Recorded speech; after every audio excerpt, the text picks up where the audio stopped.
All right, and welcome everyone to another episode of Hawaii's #1 rated podcast, the Kasanova podcast. I'm your host, Mekel Kasanova, and I have with me the one, the only, the duo, the greatness that is Geek Tank. Man, introduce yourselves, guys. Introduce yourselves. Tell people where they can find you too. All right. I'm Kay from Geek Tank. It's honestly an honor to be on the Casanova podcast. What? It's like literally, I can't wait to share this. I can't wait to share this with our 45 million subscribers that we have on Geek Tank. Yeah, there's a glitch on YouTube where they drop out all the extra zeros. By the way, I'm Zia. I'm Kay's co-host on Geek Tank. Cool. And tell people where they can find you, and give a brief background on your channel and your content. Pretty much Geek Tank is a platform like we created to a place for people to geek out about what they're passionate about. There's so many times where there's instances where, I have a big diverse group of friends and they all specialize in some form of like hobby and passion that they love. Like I have friends that are into Kamen Rider, that are into like Super Sentai and all that. And like one person will be like, okay, I know it's like just has a specialty in mind and it's like they can just geek out about it. So I was like, why not create something where they can just come on the show, talk about the things that they love instead of being shut down where it's like, oh, I have no idea what you're talking about. So you can find Geek Tank on YouTube, Facebook, Instagram. We have a Twitter we barely use.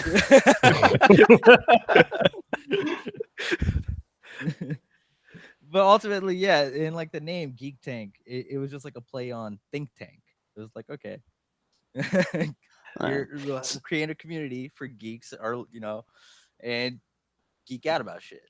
I love the logo. That logo is fucking awesome. You want to hear the story behind that logo? Dude, go for it. So we go on Fiverr to commission a logo, and we wanted a cat coming out of a tank. But we told the artist, you have free reign, kind of do whatever you like with it, be creative. And he came up with that. And as we're looking at it, Kay has a cat named Chaos. We look at the logo and we look at his cat, and it looks exactly the same. So from then on, his cat has become our mascot. Yeah. I was like, holy shit, this is it. This is our logo. I was like, it's exactly like my cat. Yeah. Like after that was it. We knew what we were sticking with.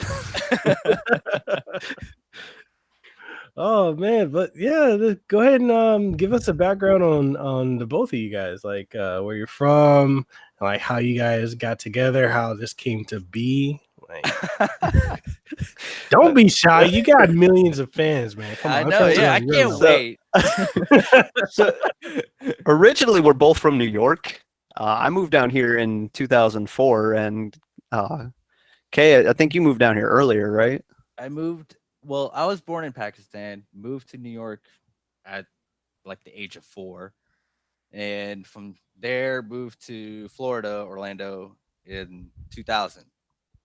So I would say, yeah, ever since I'm like half raised in New York and half raised in Orlando now. So, and I like to always say Orlando is like, if you compare, like you have like the two major cities of the East and West Coast, New York City and like LA. Orlando is just a combination of the two, but at like a snail's pace. Yeah, this is molasses New York, where everything closes at a reasonable hour. But if you drive like 45 minutes out of Orlando, or like it's like, oh, okay, you wind up in a whole different place. Yeah. Miami's totally different. North Florida is typical deep south. So it's like Orlando is just a weird place. It's a huge melting pot. Oh wow. It kind of sounds like how it is out here in Hawaii, like on Oahu, this island. Depending on where you go, it's an entirely different experience. So if you're in Honolulu, the Waikiki area, Mhm. it's kind of like a traditional city. Like this, Yeah. I mean, aside from the pine trees everywhere. And then if you go to the west side, then you got your country, like Hickville in a way, you could say. Really? In Oh, Hawaii? it's Yeah. Florida. So that's Florida. I'm starting to That's wonder if Orlando. every state is just like this. you got the Hickville, and then you got Cityville, you got all these different places. Yeah, man, it's something like when you go to the west side, you go Waianae, you go Makaha area, like, or even go up to the North Shore. Well, it's hella country, Like you got people speaking. Okay, so we kind of have our own slang out here called pidgin. So it's the further to the west side or up north you go, the more you're gonna hear pidgin, and you're gonna be like, "What language are you speaking? What is that?" Pidgin. What? Is No, pidgin that's that different that like it's hard to understand? it's broken English so rough that it's hard to understand. Yeah. Okay. I can speak it. Like I can it's funny because depending on who I'm around, if someone's speaking that, I'll flow into it without thinking about it. And then when I come out of it, I'm like, holy shit, why am I talking like that? So Zia, do you want to tell them the story on how we met at Hallmat? Oh, okay. Yeah, this is so I was rooming with some other friends. I didn't know Kay at this time. This was Hallmat 2015, and this is a Christmas themed convention. So I'm going back to the room to get something, and this was around the time that Metal Gear Solid 5 came out. So I know me and my other friend that I was rooming with, Stan, we were all hyped on it. We were doing a Metal Gear Solid panel. So as I'm coming up to the room, I hear someone yelling down the hall. And as it's getting closer, I realize, someone's chanting Diamond Dogs. They're going, Diamond Dogs, Diamond Dogs. And as they round the corner, dude is just wearing boxers, nothing else. And he's got a half-naked girl on his back. And he's drunk as hell. I can tell. He's like stumbling. He's got her on his back. And I'm watching this. I'm just stopped at my door. Like I was about to open it, and I stopped to watch this. And the room that this guy's going to, all of a sudden the door opens up before he even goes to it himself. And a Big Boss cosplayer walks out, looks at the dude, looks and sees me, and all of a sudden is just like, whoa, we got a fucking Logan over here. Because I was cosplaying Wolverine. And he's just like, Logan, come here, have a beer. So I go in, I start meeting all the guys. It's this whole crew calling themselves the Diamond Dogs. And I told, yeah, they're all in there just partying it up.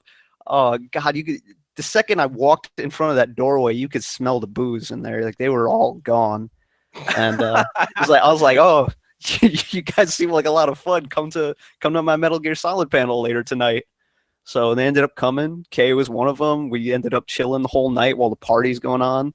All kinds of craziness, and yeah. Yeah, I was like, because the thing was, like, it was my friends. Like, we got so lucky that Hallmat, like, the people that threw the party were my friends. And we got our hotel room, and then we find out, like, oh, they're coming to Hallmat. And I'm like, hey, oh, you guys are staying at the hotel too? Oh, what room?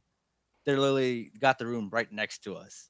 And we just all like shared our booze and all that stuff. So I went into their room. They ended up throwing a party, and I don't know who was the celebrity voice actor guest at that panel, but like apparently he tried to come into our party and we didn't let him into our party. And I'm just there, like I'm drinking, but like I'm not like drunk or anything. I'm just regulating the party. Like, okay, no underage people here. Yada yada yada, like nothing gets destroyed. I'm just like, pretty much babysitting the party. And I get to know Zia. But the other funny thing is that Zia saw me before we met at this convention. Oh, that's right. I always forget about that. So another con we go to regularly is Anime Festival Orlando, and that's where we also met Ruben Langdon.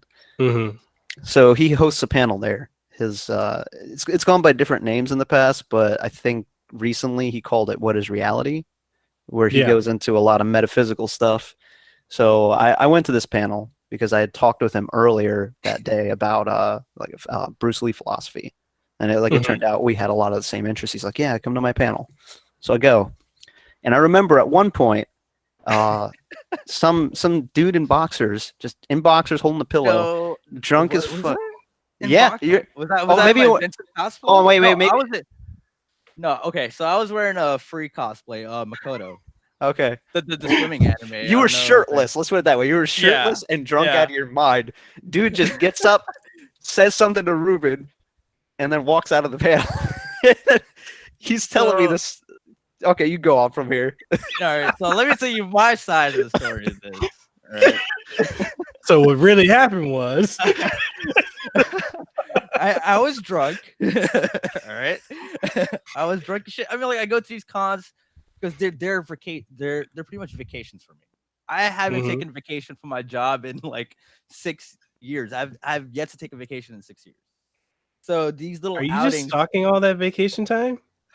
I usually cash them out for conventions because I consider conventions to be like my vacation.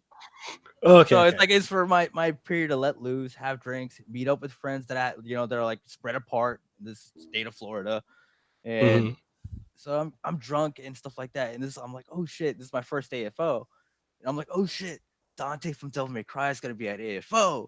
It's Ruben Langdon. Oh shit, he's got a panel called Theory of Everything. What is Dante gonna teach about Theory of Everything? What is this? So I go to it. I'm drunk with my friend, and I'm just like sitting down, and Ruben's setting up the cameras and whatnot. And he's about to set up, and there's this lady sitting in front of me. She's like, "Oh, is this your first time at this panel?" I'm like, "Yeah." Like, what's going on? It's like, "Oh, get ready to, hear some shit." Blah blah blah. Like, you're gonna fucking. And I'm just freaking out. I'm like, "Oh, what is about to happen?" I'm like, oh, what is Ruben gonna teach me? And Ruben's setting up the cameras, and like he goes on with this panel, and like I said, I'm drunk, I'm blasted off my mind, and he's going through, he's talking about science, quantum theories, and all this stuff, and I'm just like, no, I can't take this in right now. No, I can't do this right now. I'm too fucked up for this. So I'm just like, and he's like, he's walking around the room. I'm just like, Ruben, you're the best Dante. Fuck the other Dante, because this is kind of like. I was just like, but I can't take. I gotta go. So I leave, stumbling out of the panel, and next year AFO comes, and Ruben, he's got another panel called, because he plays Ken Masters as well. He's like, you can fight him in Street Fighter 5. And I'm wearing the same cosplay this year, shirtless, Makoto from Free.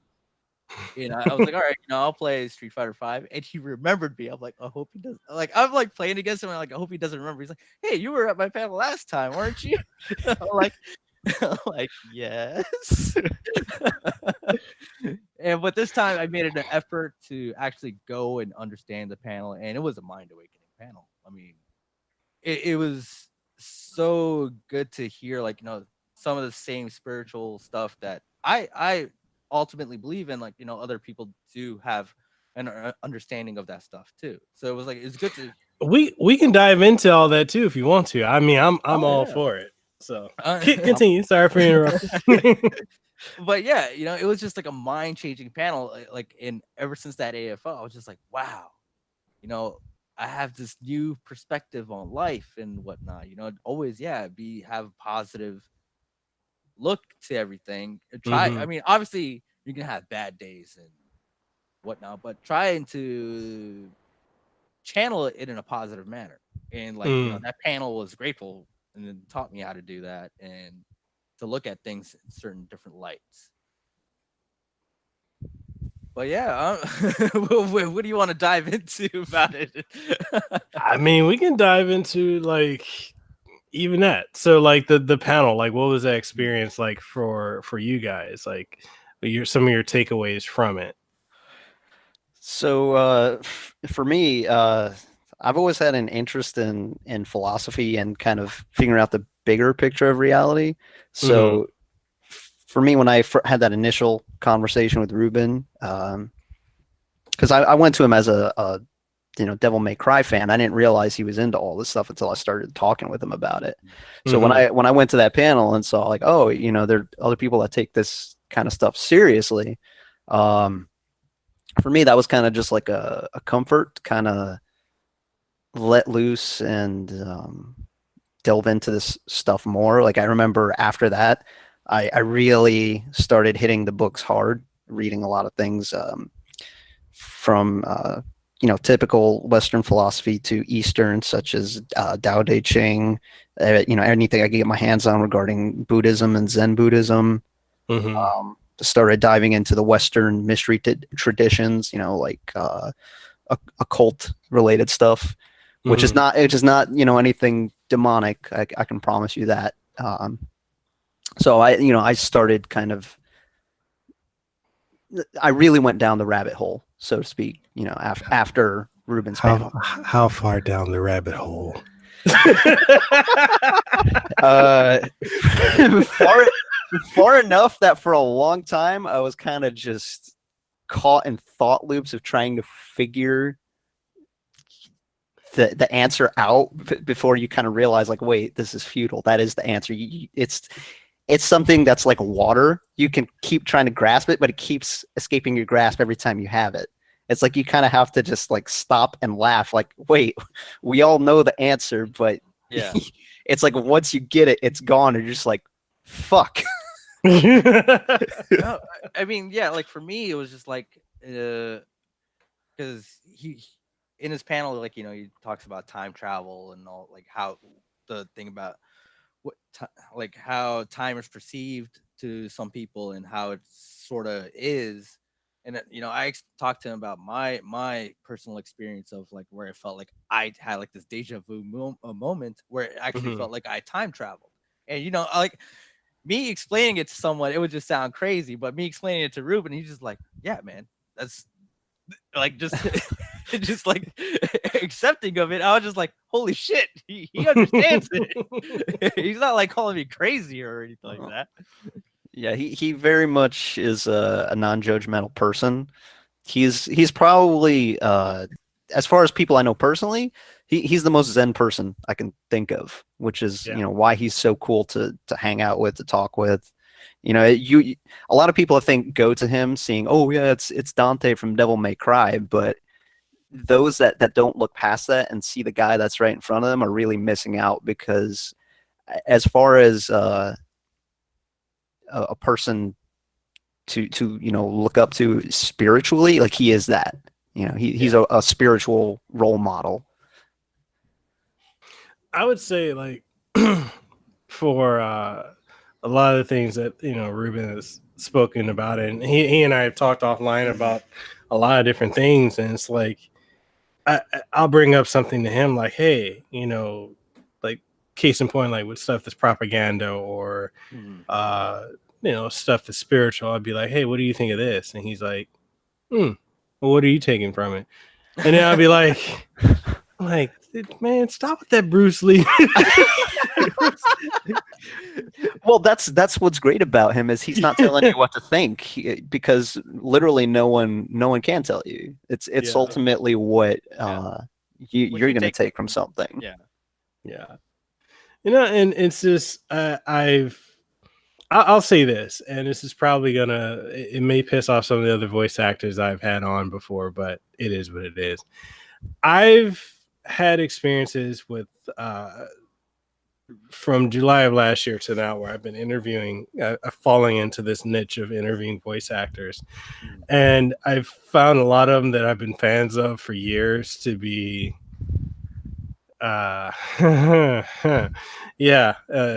delightful people. So I'll put it that way. Not exactly what I was thinking when I imagined meeting them or getting to talk to them, but they're very, very delightful, awesome people. And No. go for it. Yeah, it's nothing wrong with that, because like that's why you have the saying like sometimes it's best not to meet your heroes. Yes. So ever since like the thing with Ruben for me, even seeing him at these conventions, every person that goes up to him, he will give them the time of day.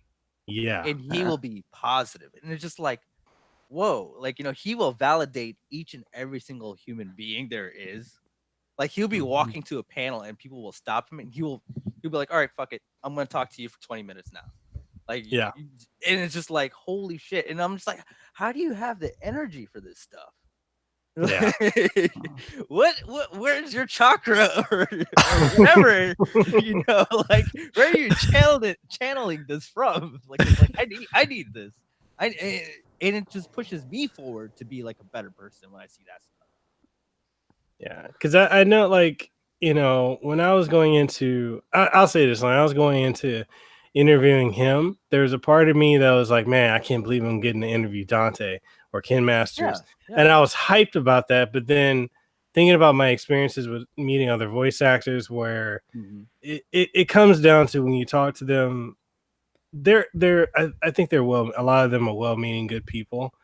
But when you see how they are on social media, it's like, oh, for every one good post, there's 15 fuck Trump, fuck Republicans, fuck this, fuck that. And I'm thinking, well, what if you have a fan that has a different political or ideological belief than you? Like, and I've had this mentality where it's like, maybe you should just take the stance of not taking your political opinion on your professional page or something like that. But a lot of them, they don't know how to separate that. They think it and then there it is. And so part of me was thinking like, oh God, I hope Ruben's not the same. And so as I was hoping that wasn't the case, which is not, spoiler alert, I came across your guys' video interview with him. And I was like, huh, okay, let me watch this. And I'll tell you, I rewatched that the day I found that video. I think I saw your video at like 3:00 my time, at 3 in the afternoon. I rewatched that video till 1 a.m. I was just blown away with like the questions you guys asked, the flow of the conversation, how Ruben was, his cadence, your guys' cadence, the topics that were going. I was blown away. I'm like, yo, no wonder these guys got 45 million subscribers. I need to be on this level. Like, no, like real talk. Like you guys, 45 million. I love how you say it's funny. I'm just gonna keep saying that till everyone believes it. Listen, our 45 subscribers are equal to actual 45 million subscribers. So we're very thankful for our 45 subscribers. Okay, let me really blow your mind. I'm one of those subscribers. No, but I mean, real talk, for anyone who's listening, anyone who's watching this video, make sure you go and subscribe to Geek Tank's channel. I mean, honestly, you guys have amazing content.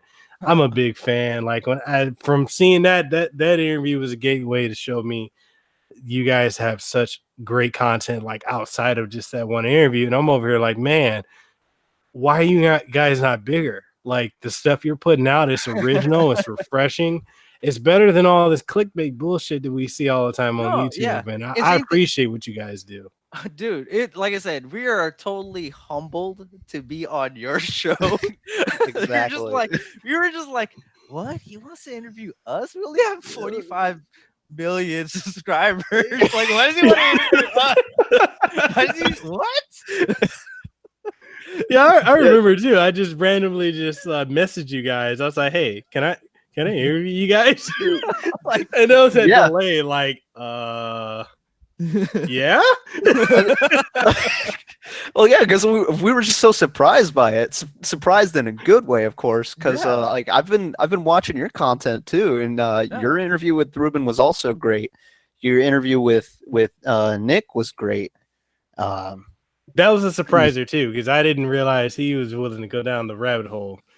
I was kind of shocked by that. I was like, oh, okay. Oh yeah, he seems like a really well-rounded guy too. So that was really cool. No. And that's the thing, right? It's like when I approach people, and like that's our whole point of our channel is it's not just to interview voice actors or any, it's just to give anybody the time of day to just give them a platform to just geek out about the stuff that they're passionate about. And Yeah. Ruben happens to be passionate about other things besides mocap and his actual acting work. It's Yeah. like, well, let's give you a chance to actually talk about the stuff that you also do besides that, because like how many times can we hear the same thing? Oh yeah, this game that I worked on is great. In how many different ways can we hear that from different Mhm. channels? So let's have them on and just talk about what they want to talk about, or what they want to promote, or what they're actually passionate about. And that's one of the mainstays of our channel, is that whenever we talk about something, it's something that we're passionate about, that we want to geek out about. It's not like what's trending, or and there's nothing wrong with that. That if that's your business model, okay, go ahead, but it's gonna come off as fake. You can tell these certain channels where it's like when they don't have any heart behind it. It's like you could, even though they may have like millions of subscribers like we do. You got 47 million now. Philip Kochia, he just subscribed. He said we'll make it 46 now. And G5 Plant Gang said 47 now. So you got 47 million subscribers. Oh, yeah. Thank you. Oh my god. Thank you, Hawaii, or wherever you guys are from listening, man. Thank you for subscribing. Uh, it's just the fact that you have people doing stuff for the sake of just making it. Like our intention with Geek Tank was, like I said, it was a place for people to geek out about. We don't want to make any. We don't care if we make any money from it. It's just something that you do because we believe in it. Mhm. Yeah. Yeah. There's a lot of power to being heard, and that's what our idea is that we want people to be heard. For someone to listen to you is actually empowering, because most of the time when people are even talking to you face to face, they're really just thinking about what they're going to say next, or they're wanting to get certain information out of you, which is fine. But sometimes for someone to hear what you're feeling, or what you feel passionately about, can really make your day. And again, a lot of that comes back to Ruben, because he was sort of the inspiration for this channel. Just the sort of positivity he exudes, because like Kay said, he gives anyone the time of day, anyone who stops to talk to him, and he listens, which is it's rare in this world where everyone's hustling and bustling so much to just stop and actually be heard. Yeah. Well, I see you guys taking off very quickly. I mean, no, and being completely honest, like I said, I love you guys' content. Dude, we love your And content, man. It's like I said, it's still like I'm still like I'm fangasming now. Like holy shit! Like for once, we're actually being interviewed. Like what the fuck? No, seriously, like your words mean a lot right now, because we've been at this for it's been almost a year now, and it's just like it's validating. We only have 47 million subscribers, but to hear this, it means a lot. Well, Especially coming from you. Like, you have amazing content, dude. Look at how many voice actors you talk to. Look at how you're making it yourself, man. Yeah, and in a day and age of where where marketing yourself is like really hard. Like you've done it. You're doing a one-man job. Where us is like, okay. So one of the other things that we did with like the reason why we did Geek Tank is like, okay, it's easier to be under this, umbrella like this. Okay, it's gonna be so much harder for me to market myself as like, hey, this is Kay's channel. blah blah blah.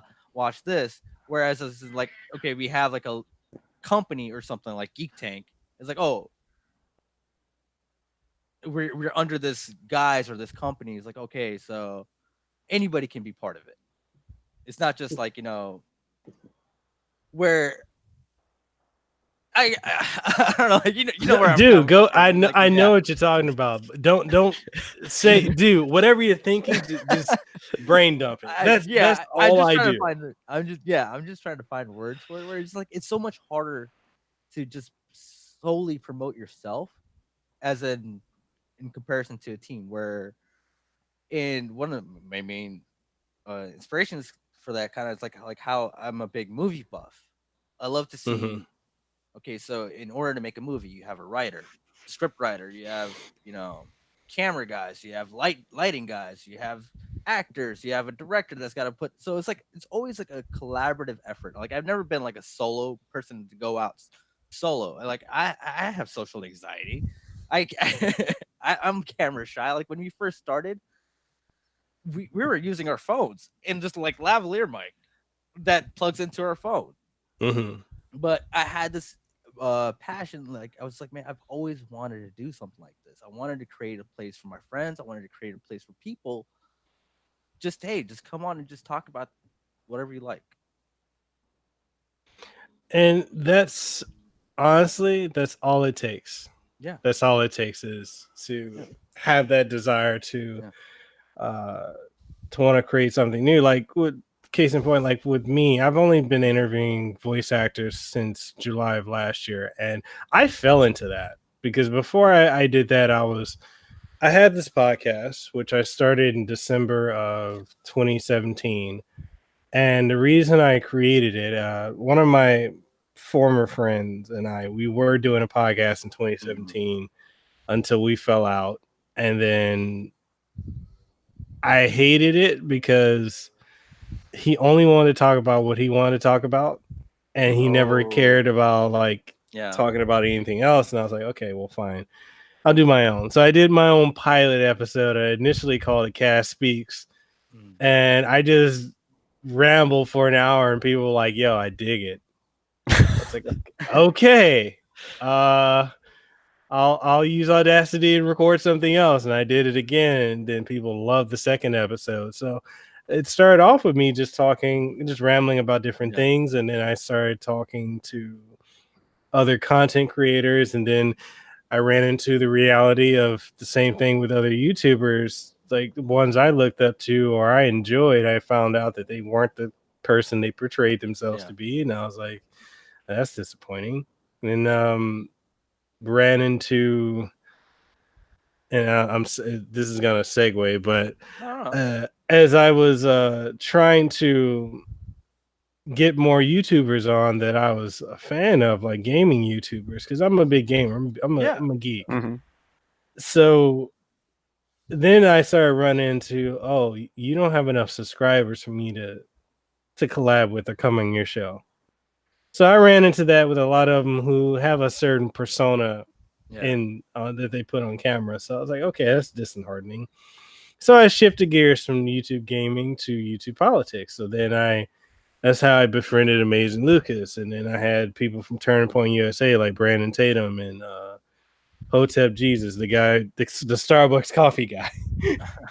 So I had him on, and I had a bunch of other people on. Then I started getting pushback from politics, and then I was like, so what else can I do? I can't go back to gaming. They won't mess with me because I'm not big enough. So then Shining Resonance Refrain came out, and I found out who the main voice actor was, and I just tweeted at him, say, hey, I'd love to have you on the podcast. He's like, yeah, let's do it. So I was like, oh, okay. And then I had him on, and we did like a 45-minute interview, and I had no idea how to conduct an interview with him. That's how it was for us too, man. I mean, it was just like when like I said, our first chance at interviewing a celebrity was Ruben Langdon. In our first interview, like I literally used my phone as the audio recorder. I was just like, okay, Then the second time we recorded, we're like, all right, man, me and Z were like hyped. We're like, all right, man, we're gonna land this interview again with Ruben Langdon. You know, talk about stuff and whatnot. Oh, actually, we didn't land it. He approached me about it and asked, Oh yeah, if we want to do it. So I was like, of course, yes, of course. yeah. So and the thing was like we thought we were ready at this time. We're like, all right, we got a camera. Like literally, I have the camera that we used on my table. It was just like this Yi 4K, this GoPro. I'm like, yeah, man, we got cameras, we got like, actual mics. We're gonna record this Ruben Langdon. He's gonna be like, yo, we stepped up our game. Come to find out, we record with them. And he's like, oh, you guys got that? You guys got better equipment this time. But here, use my equipment. Because you know, he's just like, what? I'm just like, dude, you want us to use like he hooked us up with his lavalier, his wireless lavalier mics. He's like, yeah, man, it's all about the audio. You got to get clear audio and all this stuff and whatnot. And he's like, oh, you have one camera? Okay, you need to get some lights and yada yada yada. So I'm learning all this, and I'm just fucking fascinated. I'm like, dude, this is nuts. It's like he's like, yeah, oh, you guys got one camera. I got like 5 cameras or something like that. And I'm just like, oh, she's like, don't worry, man. You know, slowly you're gonna build up on all this equipment. Sure enough, as time went on, we have like what 4 cameras now? Yeah, 4 cameras. No, we got the Yi. We have yeah, we got 3 cameras. You're right. Yeah, we got 3, and I'm about to get another camera, and we got like our audio recorder that we use, and like a professional audio recorder that we use now. We got some more mics. And it's just so like, I need to be talking to you guys about audio and video equipment. Okay. Yeah, I'm filming everything with a Razor phone. I don't even have a camera. But then I'm MacGyvering the shit over here.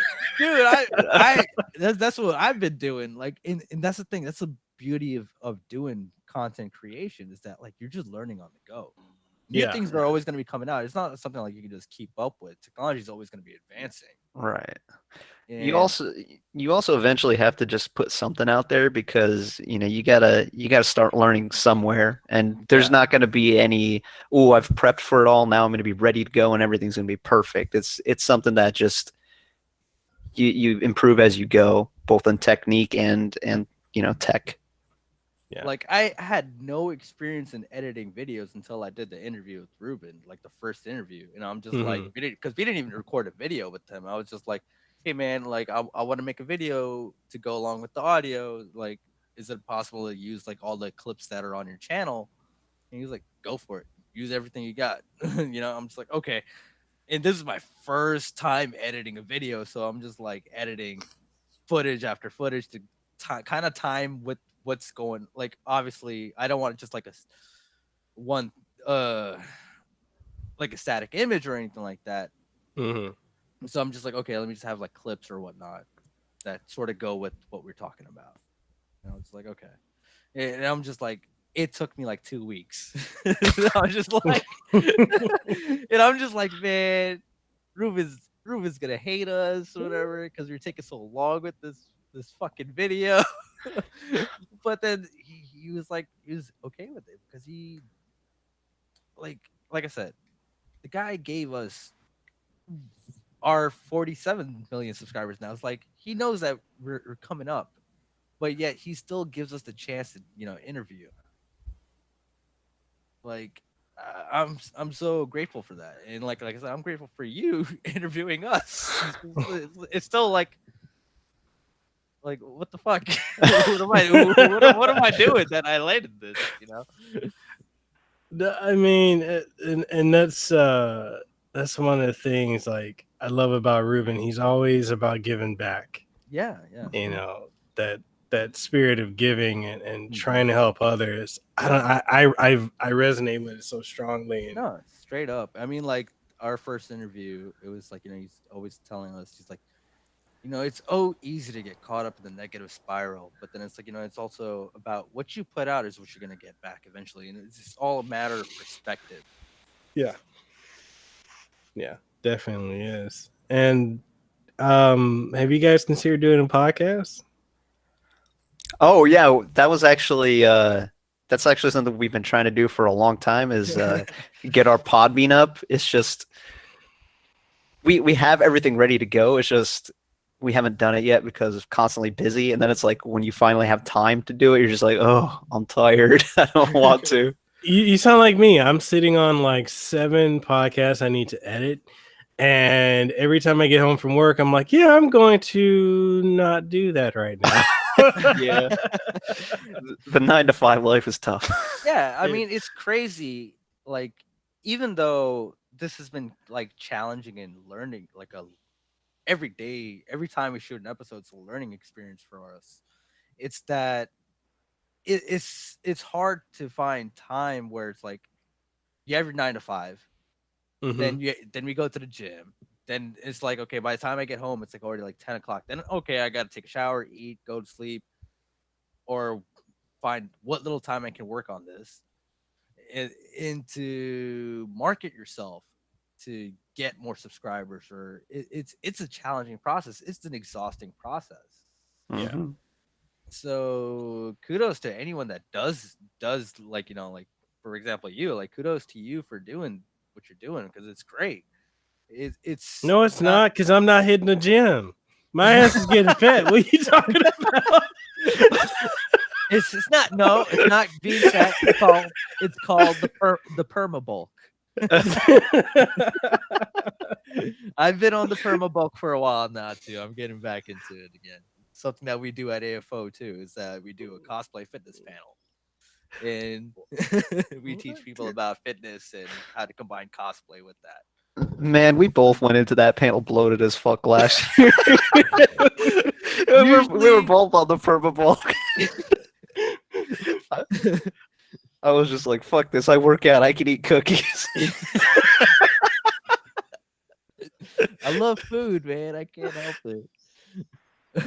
see, that's what I need help with is when it comes to fitness. Because I mean, I feel like working, because I usually work, and don't freak out when I say this, but I usually can work anywhere from like 50 to 90 hours a week. Ooh, shit. How are you expecting us not to freak out? Dude, I don't blame you for not going to the gym 50 Yeah. to 90 hours. Like, Gee. here's the thing that we teach at the fitness panel is that fitness is unique to everyone. Mhm. There's no guideline where it's like, okay, fitness is not having a 6-pack of abs. Mhm. You don't Lies. I want that. that's the thing. It's unique to everyone. Like, whether, like, if you're a runner or you're a boxer, your fitness routine or your training routine is gonna be totally different. Your Right. body's gonna look totally different. So you gotta ask yourself, what is your actual goal, and then that's how you base your training routine on what your actual goal is. And that Well, my goal is I don't want jelly rolls no more.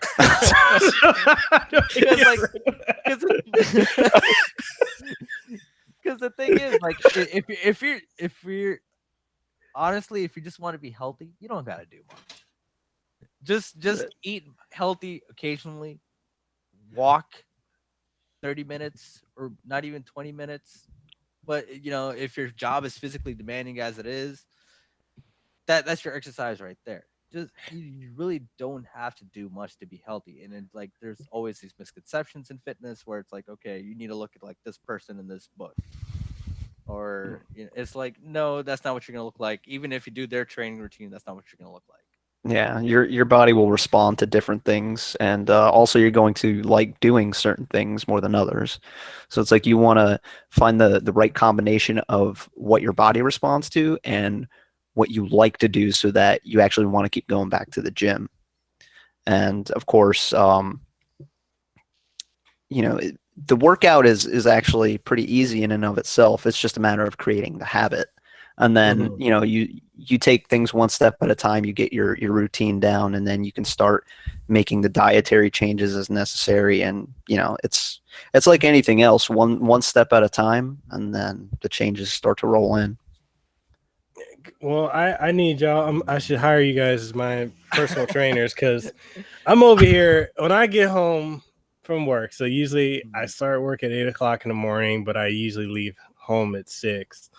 I don't get home until usually 7 or 8 o'clock at night on a good day, once a week.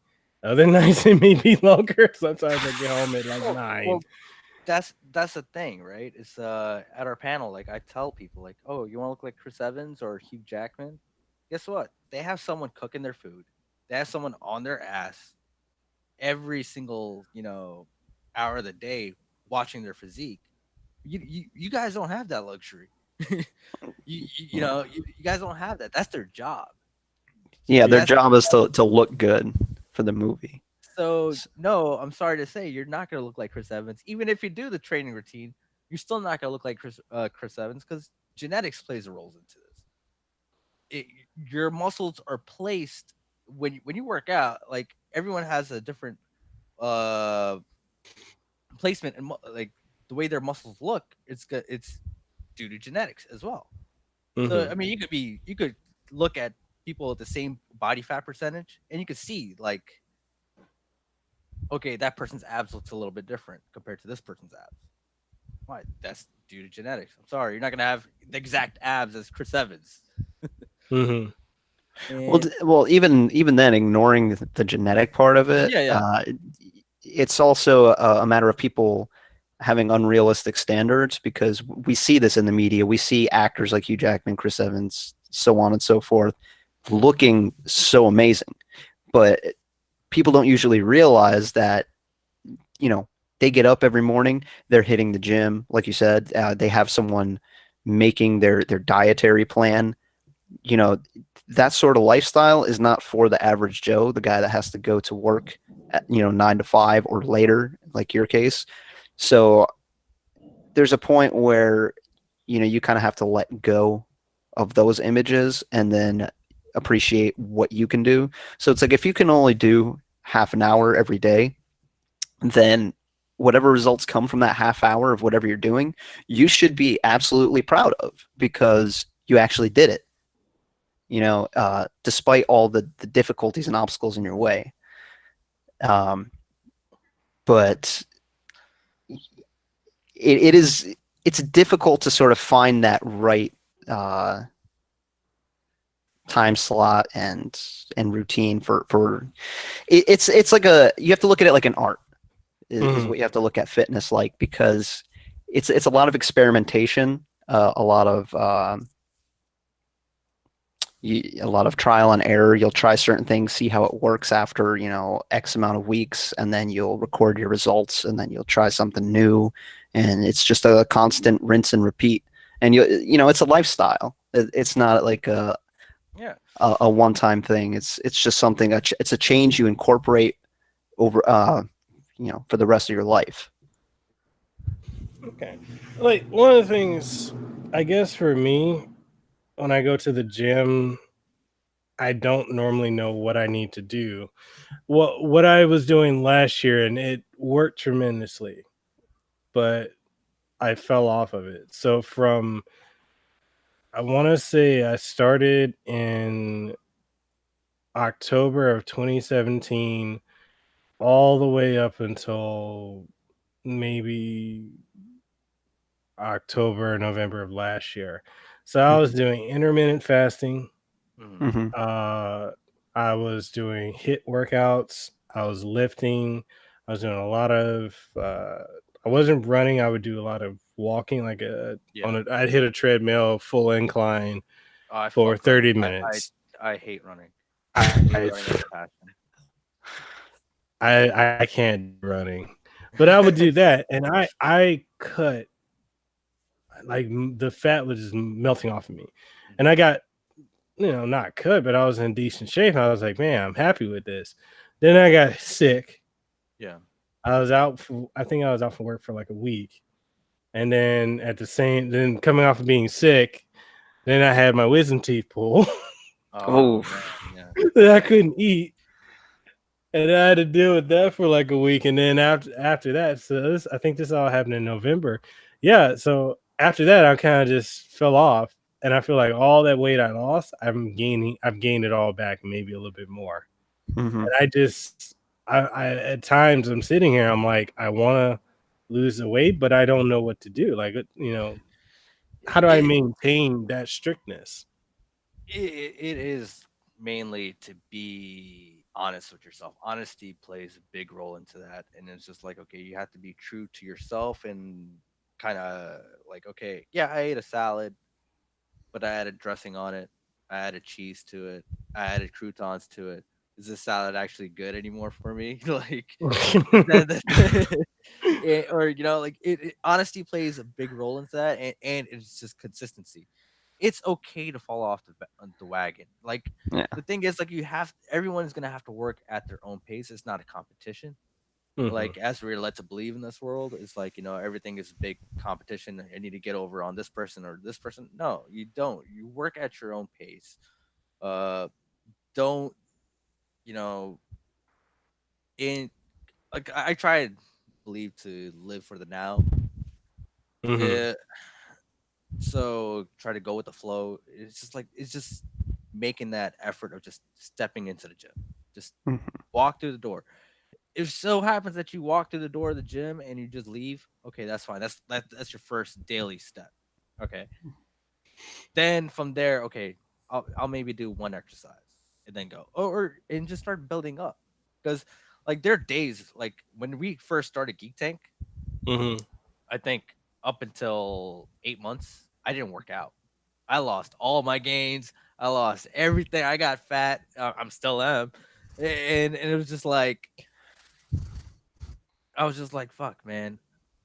I do value this time away from the gym because like I have so much more free time to actually play video games. I have free time to talk to my friends and all this stuff, So it is so hard to go on this path of just okay, I need to be at the gym 3 hours a day. I need to eat fucking chicken and broccoli every fucking 3 hours, blah blah blah. Otherwise, my 8 pack is gonna look like shit. It's just like that's not life at least not for me. That could be life for other people that are in that thing, but Mhm. it's just for me. It's just I truly do enjoy fitness. I have fun with it. That's why I do it. If Yeah. it's not if it's not for you, I can help find like, and that's the purpose of our cosplay fitness panel was, we'll help you find how to get started, but it's up to you to be consistent. I can't be there with a gun to your face and be like, hey, get in the fucking gym. you know so it is Yeah, you ultimately up to can. them. Yeah, you can. Get your fat ass in the gym. Come on. And that was the thing too, right? Because me and Zia do also come from personal training backgrounds. Like we used to be personal trainers back in the day. I mean, I used to be a personal trainer back in the day, and it was just like What? I Y'all ain't in the day of 2021. What y'all talking about? Y'all got baby faces, man. I'm older than both of y'all. oh, okay. I'm How old? 27, so How old are you now? If you don't I'm mind 30. I'm 30. asking. Always the oldest. 33. What? So, yep. Fuck out of here. So when you did that podcast with Nick Apostolitas, and Hmm. you guys are talking about video games and all that stuff, I'm just like, fuck, man, I know these feels. I'm old as shit. God damn. Even Ruben, he talks about it. Like he's like, yeah, man, I Ken is my favorite character because I used to fucking play Street Fighter 2 in the arcades and Hmm. put the quarters, and I totally remember that. I used to do the same thing, and it's just yeah. So it's great to know that once again I'm the oldest amongst everyone that I usually hang out with. old man K. Oh man, like I yeah. Sometimes I just wonder. I'm like, what do I do? Like, do I? Because what I used to do in Mhm, my early 20s, early mid and mhm. yeah, early mid 20s. I didn't work out, but I used to go to the club all the time because I was a club promoter Yeah, Mhm. and I had a dance crew and we used to dance all dance. the time. So I was lean. I used to eat like shit. I'd eat anything, Yeah, but I'd always go to the club and dance it off. Uh-huh. And so what happened to me was like I'm 3 years in remission from cancer, from colorectal dude, cancer, Mhm. it's and that's like amazing. Like that, you're like fuck cancer.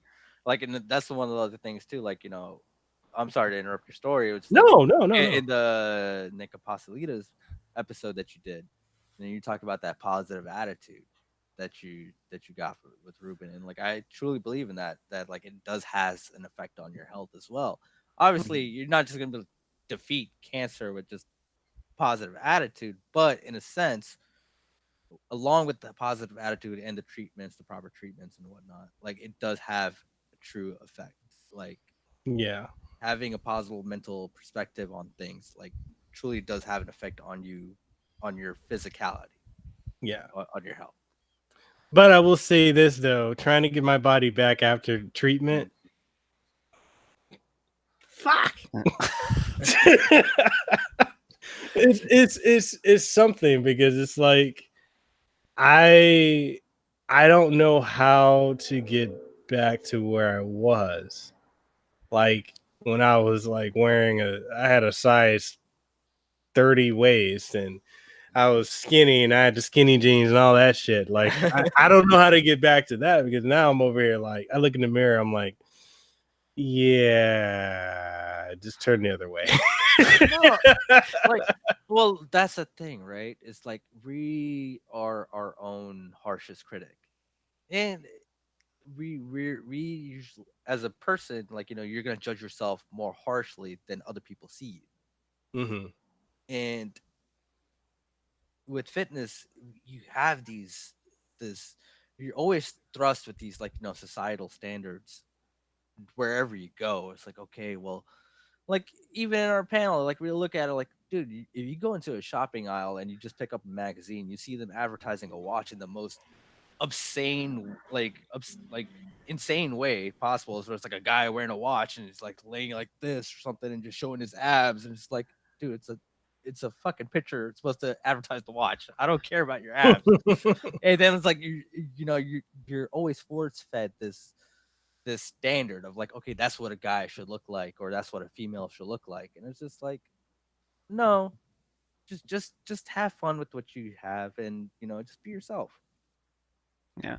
And running with that idea of have fun and be yourself, that's an important part of fitness too, because if it's not fun for you, you're not going to stick with it. So, Yeah. You mentioned the dancing.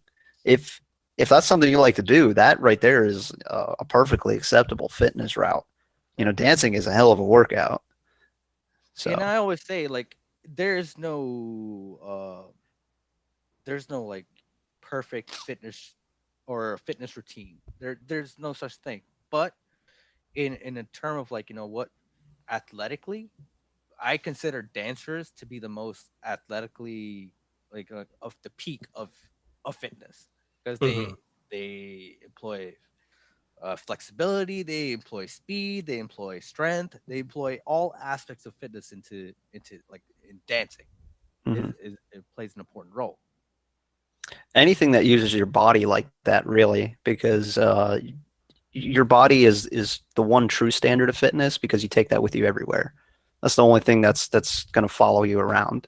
You can't take. You can take weights with you, but for the most part, that strength that you build in the gym, lifting weights, is only going to stay there in the gym. It doesn't really have a function outside anywhere else.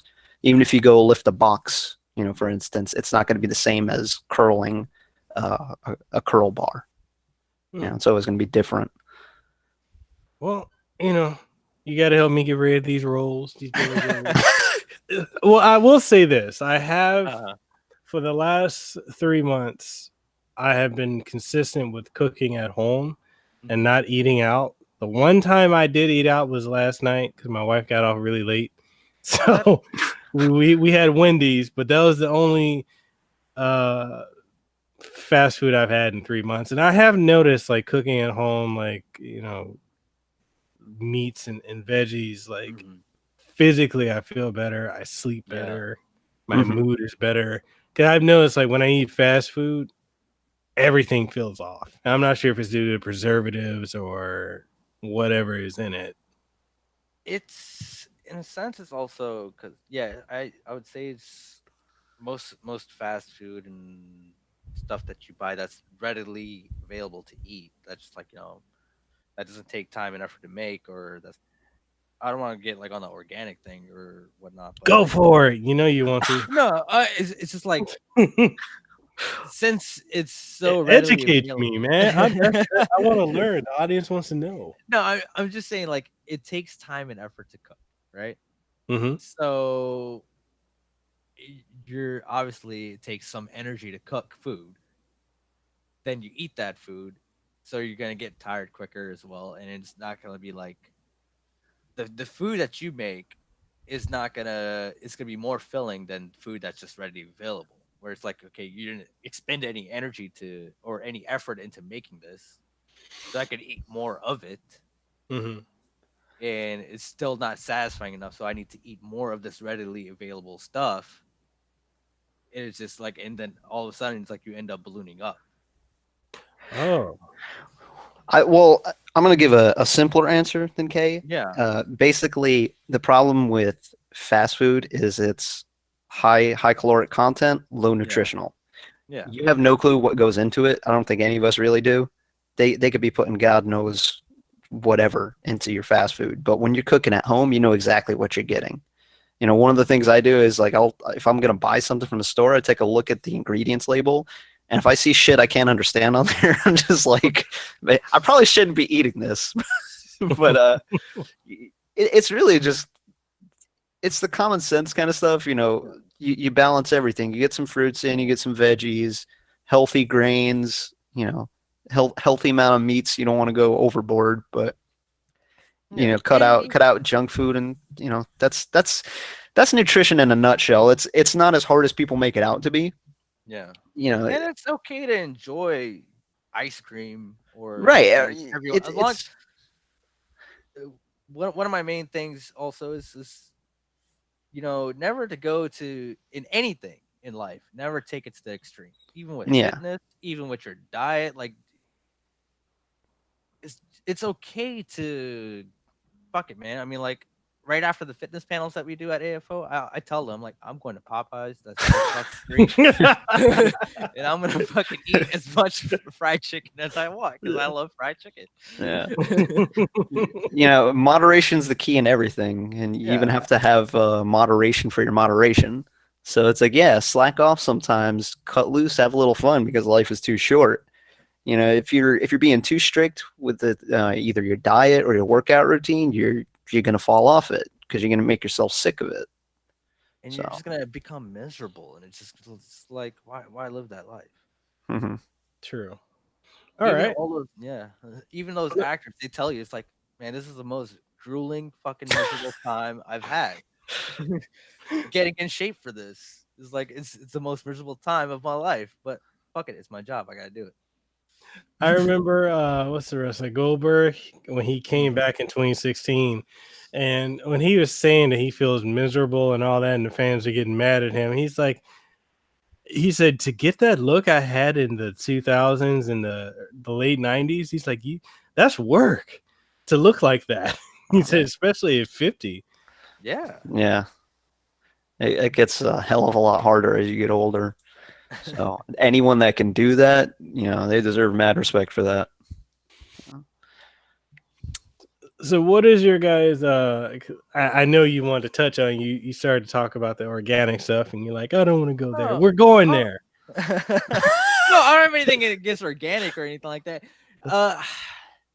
It's funny, like it's not even just like organic. It's just like I feel like today's the corporations and stuff play and capitalize on every little niche there is. It's like, oh look, here's an apple, here's an organic apple. It's like sometimes it's like there's not really that much. You just rinse that whatever shit that was on that apple, and but no, we're gonna sell this for $3 more. It's just like, I swear I was having that the thing when I was in Target the other day. I'm like, yo, how come the organic shit is like $4 or $5 more? and What's it's in just this? And I'm looking at the label. I'm like, mm, I don't see the difference. yeah, There's no way to know if there even is a difference unless you're the yeah. one making the food. So Yeah, so I it's don't like know. I hate when companies try to capitalize on just every little niche there is. Like, because we live in a day and age where even like in the movie Fight Club, where everything is just so readily available to us on hand and whatnot. It's like your fucking shoes or blah blah blah.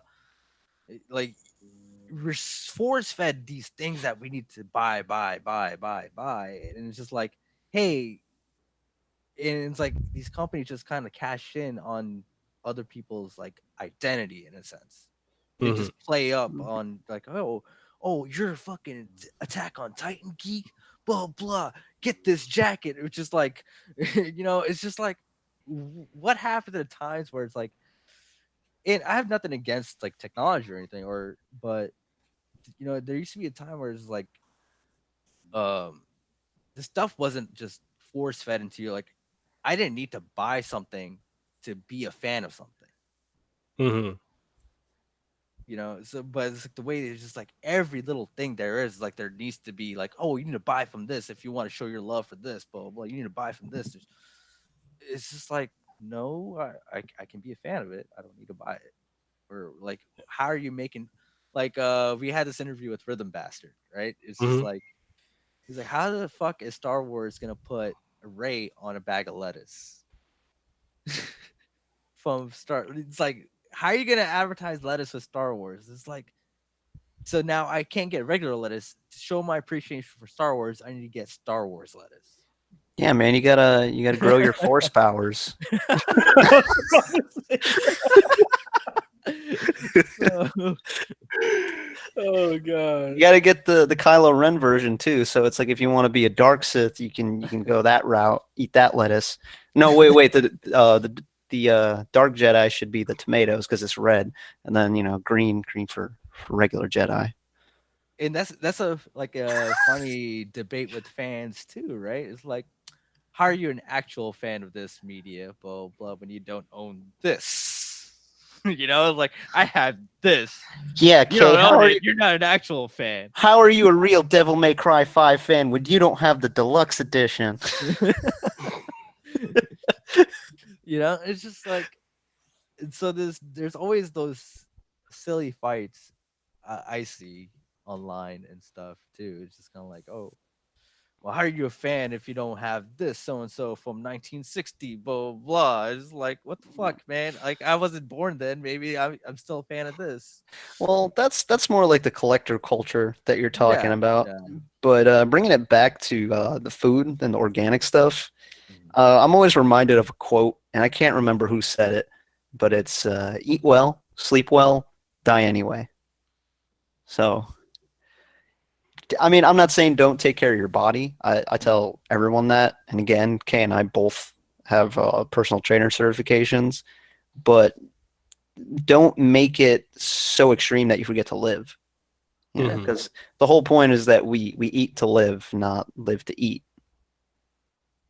And it's the same Shit, thing. talking about, man, I slave away at the gym just so I can eat that Popeyes. What are you talking about? Hell, I do that sometimes too. that breast piece, that's 100 crunches. Hold on, let me get my calculator out. Gotta add up the calories. Yeah. Oh man. So let's see, this is what I love about organic conversations. They can go Yeah. anywhere. What are some of the things you guys are interested in? Things you like to do in your spare time when you're not at the gym or making content or working? I'm a big movie and anime fan, so I love watching movies. I love watching anime. I do play games. I'm a casual gamer, I would say, because it's hard to find balanced time between these so many different mediums. I love comics. Uh, I love collecting toys and stuff. Every now and then, I have toys over here. Here, if I can show you guys, I think there you go. There's my little collection of toys and stuff.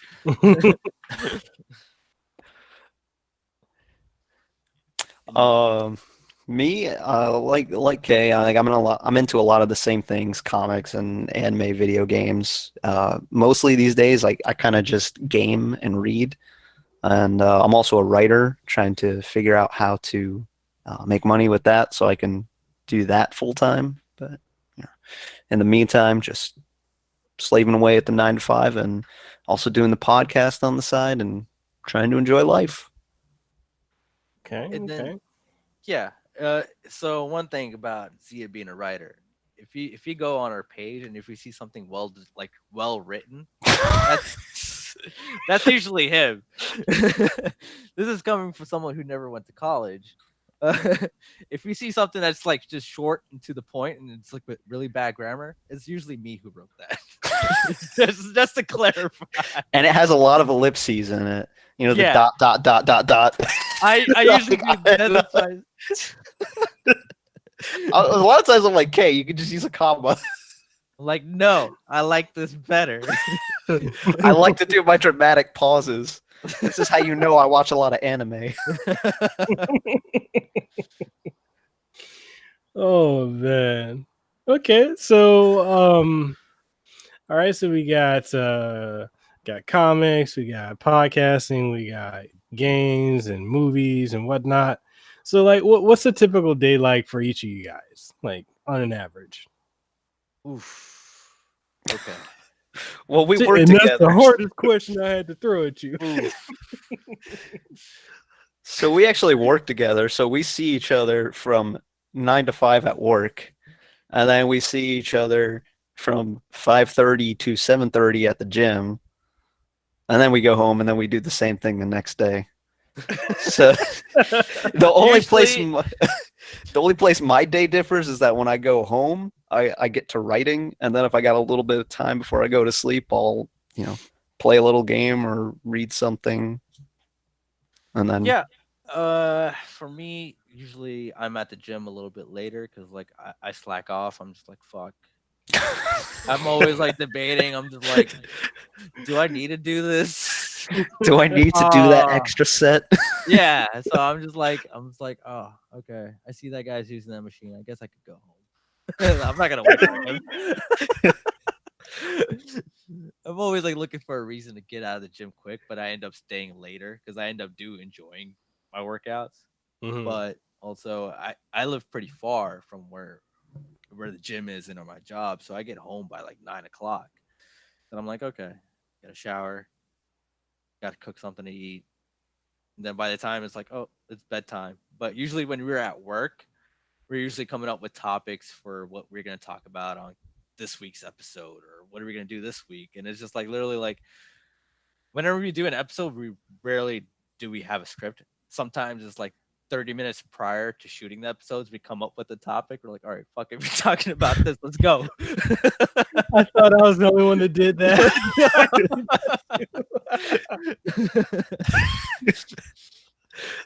Because literally, like every day, like we walk into work in the morning, and it's like, okay, by mid afternoon, it's like, so what do you want to talk about this week, Zia? I don't know. And What do then you want to talk about? It's like, I don't know, man.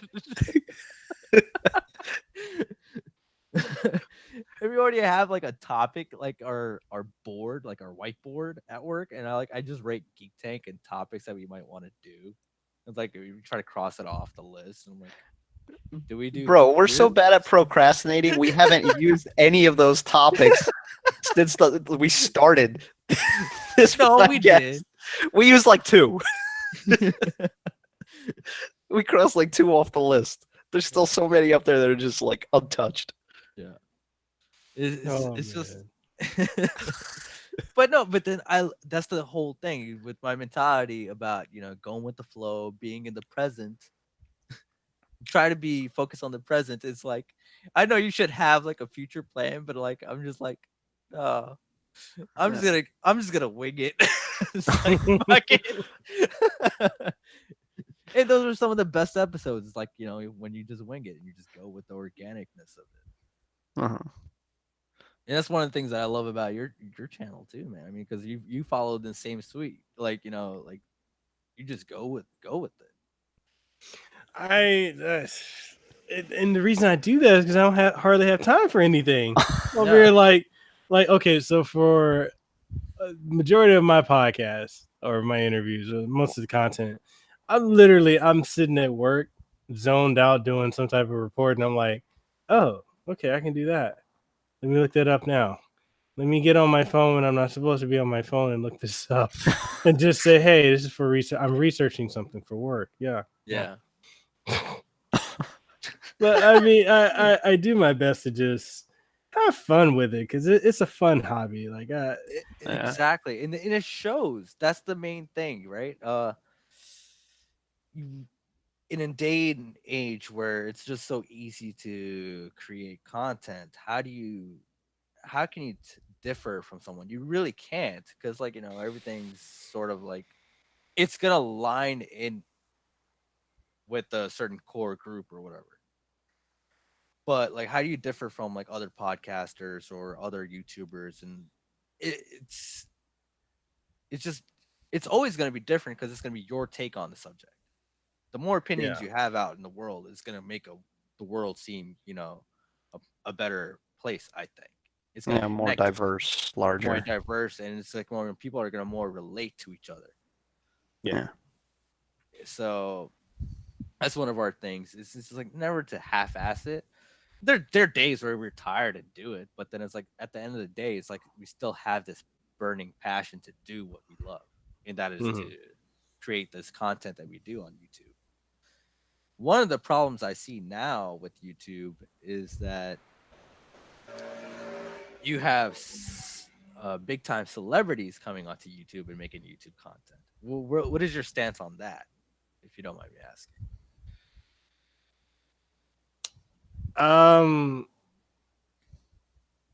I look at it like this, and this is me probably going into my positive mentality. Yeah. I look at it; it draws more attention on the platform. Yeah. Therefore, it's more opportunity for me Mhm. to get more viewers on what I'm putting out. Yeah.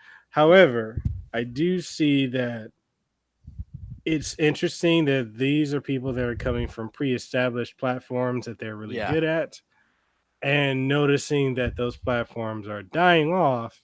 Mhm. They're going from that to YouTube, and then they can not put up content kind of like Jack Black did, and Yeah, he's exactly. a That's what I was talking about. Yeah. yeah, yeah. So I think that's not fair. Now, also including the fact that YouTube pushes and promotes them. Yeah.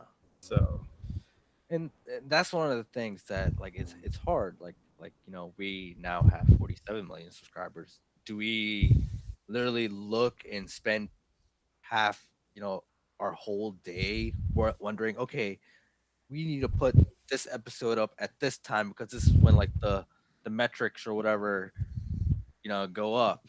So it's like, do we do that? Like, do we focus on that? Then it's like, no, just put, like, for us it's just like we just put it up whenever it's convenient or whenever we can. We try not to look into it, but then when people like, yeah, I totally understand when it sucks to know that, like, okay, people, a celebrity like Jack Black comes on instantly, 1 million subscribers, yeah, and YouTube is just like, fuck yeah, man, we're gonna promote your shit. So I totally see the outrage in that, but I'm still like, Jack Black as an actor. But it does suck to see, like, okay, you have these other people who are just starting out that don't get that spotlight yeah. as a big time celebrity would. And how do we, one of the questions, because I actually got a call from YouTube. They were doing a survey a couple of weeks ago, and they asked me like my thoughts on using YouTube as a platform versus like Twitch or Mixer or Facebook. Mm. And I told them, I said, it's the easiest one to use. It's just the problems come with the algorithm constantly changing, people being unsubscribed. You put out content, like you don't support the I told them you don't support the creators that help make your platform what it Yeah. is.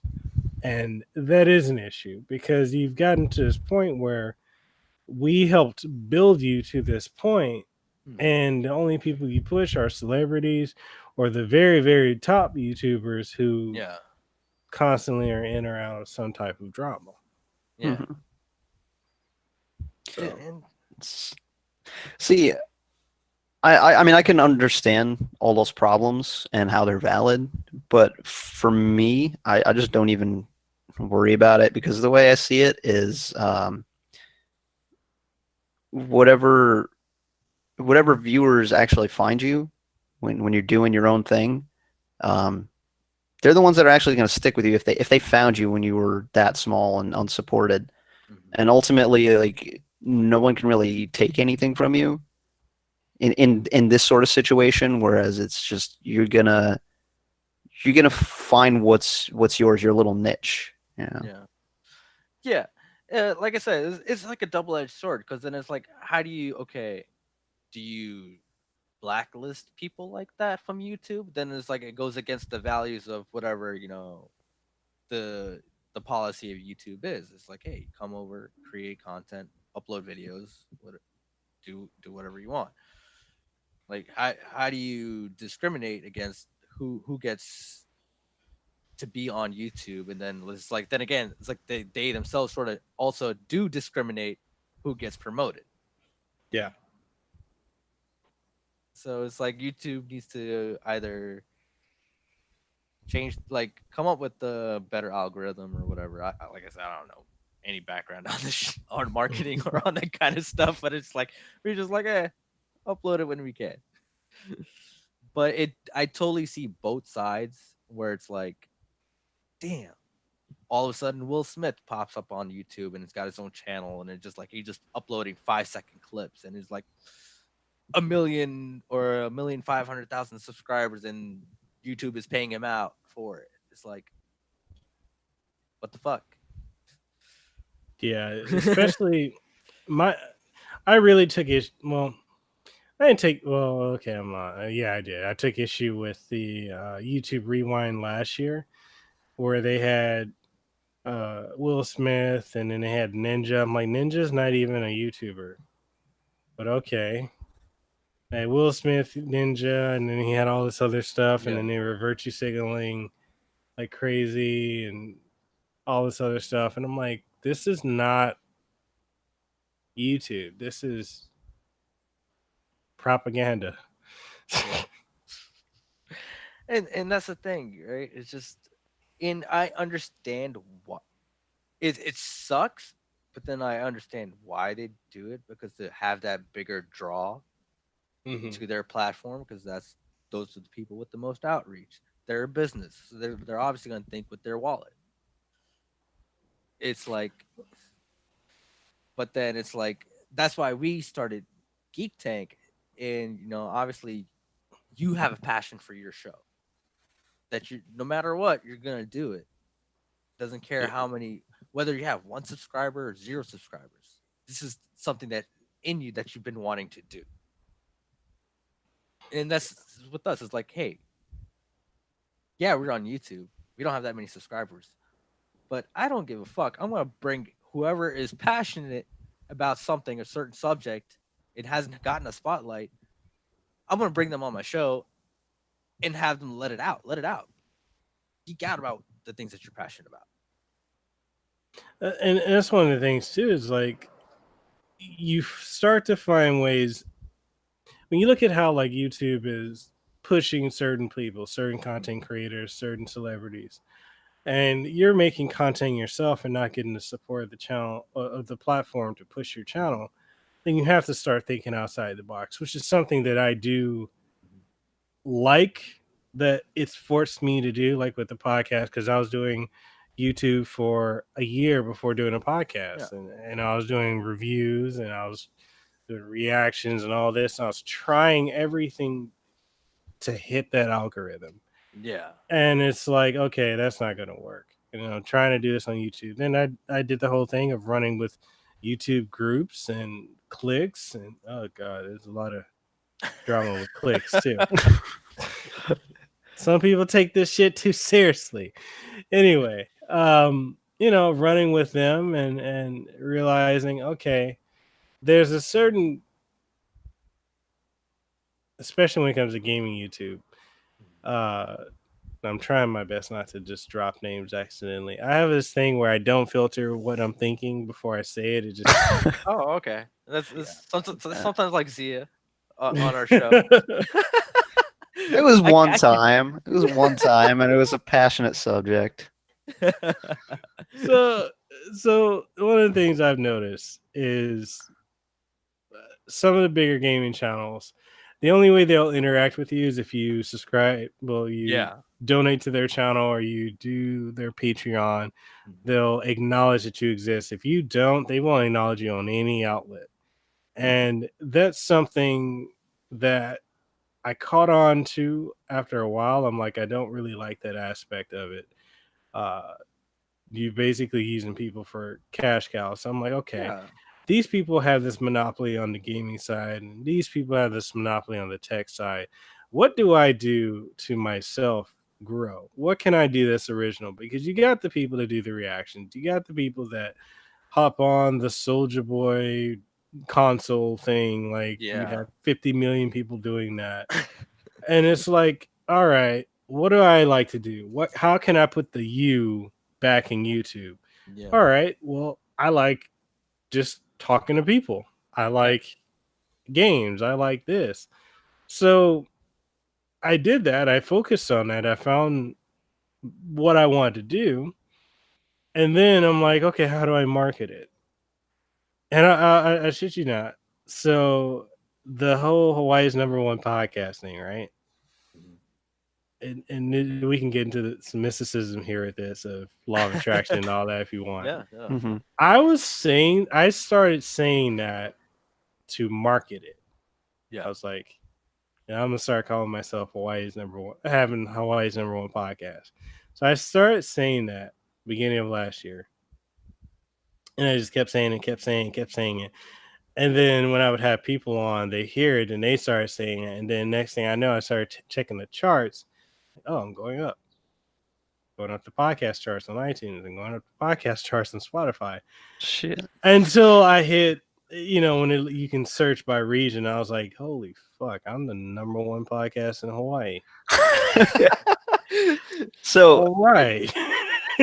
now we're getting back to my niche because you mentioned the law of attraction, and it's like that is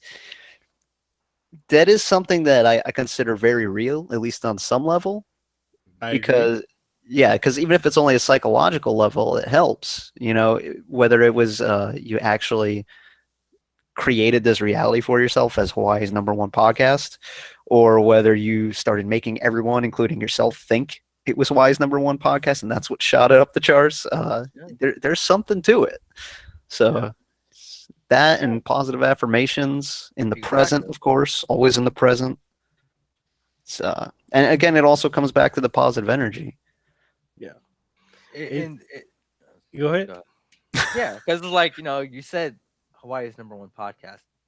Whether you were number one when you were starting out, but whether you weren't number one when you were starting out, it set this thing in your brain subconsciously where it's like, okay, I'm going to make it number one. Yeah. It is like without you doing it, it's like, okay, like positive reaffirmation, like, yeah, I'm going to be Hawaii's number one podcast. Guess what? You're Hawaii's number one podcast. So there is like, truth to law of attraction in a sense. So my question is that I want to ask you guys is, how can I help you guys? I don't know. Zia, you answer like You get for us?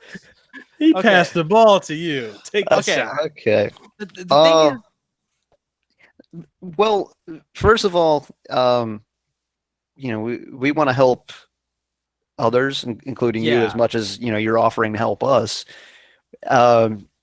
Basically, I mean, as someone who's already established, and look, you made it to actually being Hawaii's number one podcast. I mean, anything that would point us in the right direction towards growing that, and especially in regards to marketing, because that's something that's kind of hard for me personally as an introvert, is actually like doing that. Mhm. But helping us in that way, or I mean, just so pointing us in the right direction, or putting us in contact with your contacts that could help us in what we're trying to do. That anything like that would be greatly appreciated. And then likewise, you hit us up for anything. We'll do whatever we can, because that's essentially what we're here for. Yeah, dude. I mean, just like that's the main thing, right? It's like we don't do this for money or anything like that. Like we just had this great interview with Paul St. Peter Hmm. at Omni Fandom Expo, and we're fortunate enough that like we're believing in, what you put out there is what you get back. Because like we also partnered up with this art gallery, Massimo. They were like, "Oh, dude, just start recording your podcast here." Because we're a gallery, we want to do something different. We totally believe in your idea of wanting to help other people and shedding light for other people. Like, yeah, just use our gallery to shoot whatever. I'm just like, fucking a man. Like, and I told him honestly, I was like, look, we don't have that much outreach. But he's like, no, I totally understand you're growing, and as you grow, we're gonna grow together. And that's what it is. Essentially, it's just this world that we live in. It's better to work together than to be like, man, nah, fuck that podcast or fuck, so and so. Why go that route? Just so Yeah. you're gonna get views for that 1 week of being controversial? Why? It's just, and it just feels like fake. Like that's the one thing. It's like I hate fake content. I and you can tell when someone is being genuine and when someone has the passion to do what they're doing on YouTube, Hmm. whether they're recording it with their fucking phone or it, it it doesn't. But you can tell that the person has this desire to make it in what they're doing, and rather than like sorry to name drop Ninja. Hey guys, yeah, I'm this Fortnite streamer, but guess what? Now I'm playing Apex Legends because Apex Legends paid me $1 million.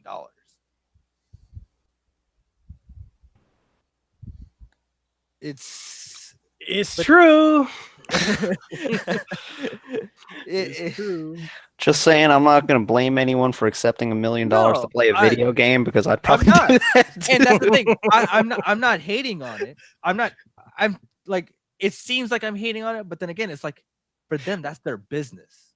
That's their money. That's how they make their money, and that's fine. But to me, I'd rather go like it's still gonna come off as inauthentic. See, I feel like that gets into a tricky area because who's to say what's authentic for someone else? You can only say what's authentic for you, and that I mean, knowing yourself is hard enough already. So it's Yeah, like sometimes we have to question whether we are being authentic. But for me, it's just I personally I do this because I have fun with it. Um, I'm not trying to be YouTube famous. I'm not trying to compete with anyone else. In fact, I'd rather cooperate because I think cooperation is just in every way better than competition, unless it's Mm. healthy, fun Yeah. competition. But yeah, like we've said already, we started Geek Tank to be a platform for others to help them get out there.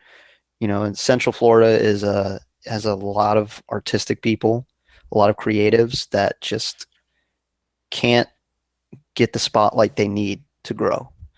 So we're trying to build this platform or this podcast into something that's big enough that, it can be used as a stepping stone by other people to yeah, get out there, yeah. you know. It's like say if I bring like an artist that only sold like maybe one piece of drawing or something like that on the show, hopefully a viewer will be like, "Oh wow, that person's art is great. Let me contact them." I watched the show and I saw So for us, it's a matter of getting people to connect with others. Hmm. No, it's reciprocity, Yeah, you know, and I mean you can tie that into the law of attraction as well, law of reciprocity, and all that, Mm-hmm. equivalency, and it's it's very key. Like when you're doing for others, that energy you put out, it does come back, and the yeah, fact that you guys, uh, I can already tell you guys are great guys. You're really you're humble and you're hardworking, and that pays off. And never think it doesn't go unnoticed. It does. It's very much noticed. thank you, And thank you. I I believe in what you guys are trying to accomplish, and like I said, like if I can help, I will definitely be helping, because I think you're onto something special, and yeah, I I dig it. I dig what you're doing.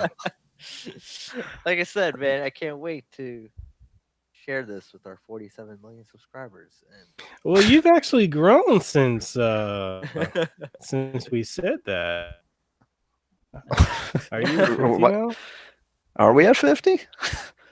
Oh my That's god. what. We hopefully one of those 50 subscribers will look at one of our videos where we do have a giveaway. We still haven't. No one has won this giveaway yet. Oh It's wait, been for months. paprika? Yeah, Yeah. I still have that in the closet, like waiting to get a brand new sealed copy. Well, what I can say is like when it comes to marketing and all that,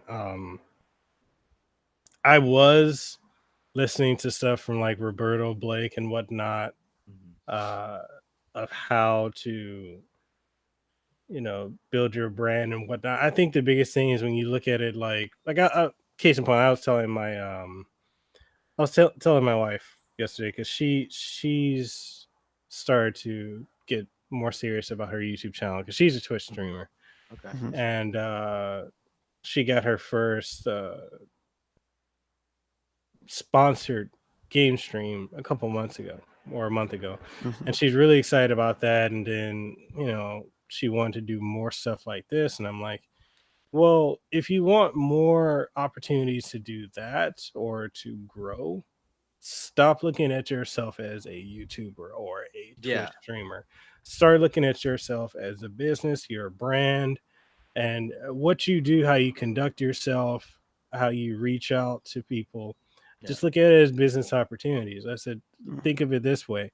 If you want to work with a company, the best thing to do is to just reach out because honestly, from a marketing perspective, I have a background in marketing, Mhm. and the money that a company would spend on a marketing firm, the hundreds of thousands or millions they would Yeah. spend on them, it makes more sense for them to give it to an influencer, which is another thing you should also think of yourself as, to give it to you and then to work with other people, to share it, to showcase it. Like I've got a new fight stick that I'm using. It's not even available for sale, but all I'm doing is when I stream, you see me using it, and then people Yeah. are like, "What is that?" Or the game that I sent to you the other Yeah. day, Yeah. the Double Dragon game. People are like, Dude. "Where can I get that?"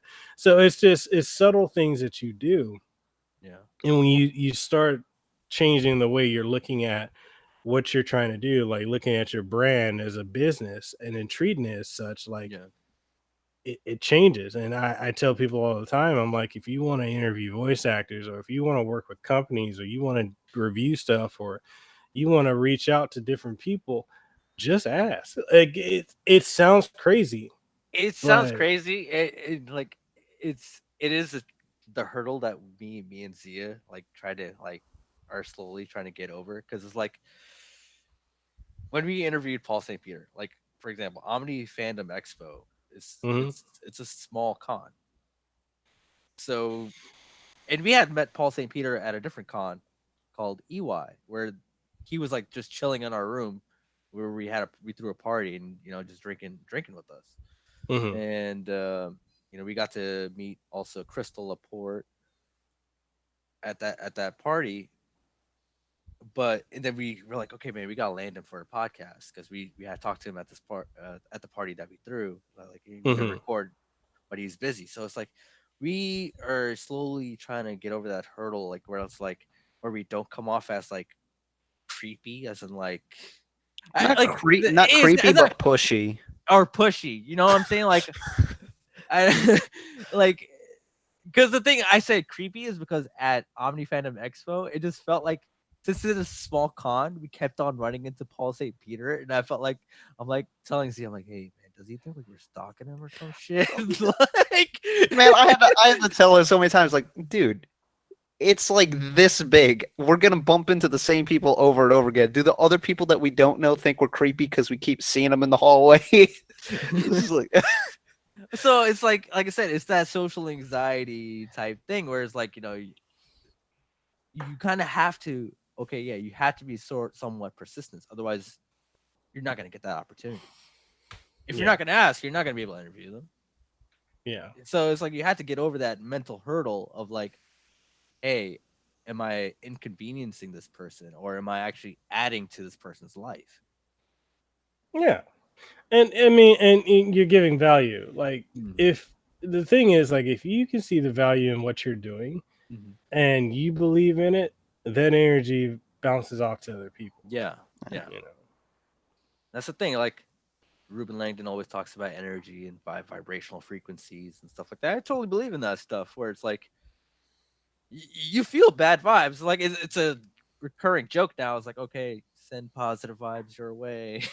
Like, but there is some truth to it, at least to me, where it's like, when we go into work, like sometimes there's just like this negative vibe. As soon as we walk in the door, we're just like, fuck, I don't want to be here.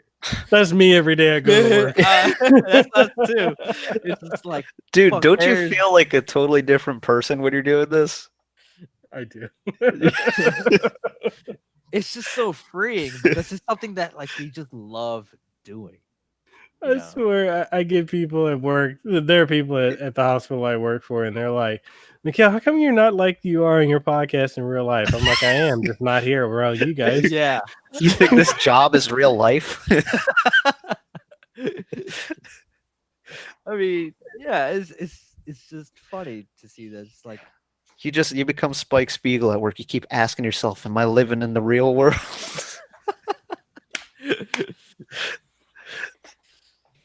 I mean, really, like, because not only that, but I'm like the only guy in my department. Oh, really? Like, just wait. So you work at the hospital, but what do you do there?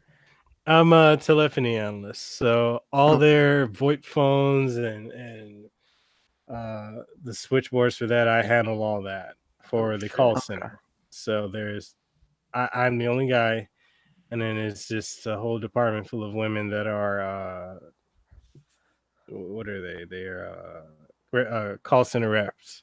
So they take Okay. all the calls and routes or do scheduling and all that. And so it's just I have this thing I was telling my wife. I was like, I'm so uncomfortable in that department. Just because I'm the only guy. I'm like, I don't want to get hit with Me Too. I don't want to be like Oh God. like winking or something just because my contact is irritating my eye.